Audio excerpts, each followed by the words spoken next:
Hello everyone, তোমরা কেমন আছো? আমরা তো ভীষণ ভালো আছি। আজকে আমার বরমশাই আর আমি চলে গিয়েছিলাম রান্নাঘরে রান্না করতে আমার শাশুড়ি মাকে ছুটি দিয়ে। তো আজকে আমাদের রান্নার মেনুতে হবে চিকেন কিমা দিয়ে ঘুগনি। তো এদিকে আমি সব কিছু করে দিয়েছি। তো আমার বরমশাই কিন্তু খুব সুন্দর রান্না করে। তো এদিকে আমরা কড়া বসিয়ে নিয়ে তাতে পরিমাণ মতো তেল দিয়ে দিয়েছি, কারণ এই তেলটা আলু ভাজা হবে। তো দেখো, আলুগুলো আমরা হালকা ফ্রাই করে নেব। আমাদের ফ্রাই করা হয়ে গিয়েছে, এটাকে এবার আলাদা পাত্রে আমরা তুলে নেব। তারপরে আমরা তেলের উপর দিয়ে দেবো ফোড়ন, এলাচ, লবঙ্গ, দারচিনির সাথে তেজপাতা।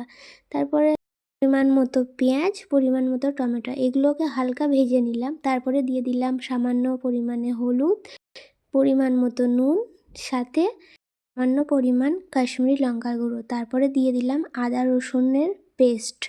তো এটাকে আমরা হালকা কষিয়ে তাতে দিয়ে দেবো এবারে চিকেন কিমাটা। তারপরে আমরা এটাকে ভালো করে কষিয়ে নিয়ে তাতে দিয়ে দেবো সিদ্ধ করা বুট। তো আমরা বুটের জলটাও আলাদা করে রেখে দিয়েছি, তোমরা চাইলে সেটা রাখতে পারো, নাহলে অন্য জলও দিতে পারো। তো আশা করি বুটের জলটা দিলেই ভালো টেস্টিটা আসবে।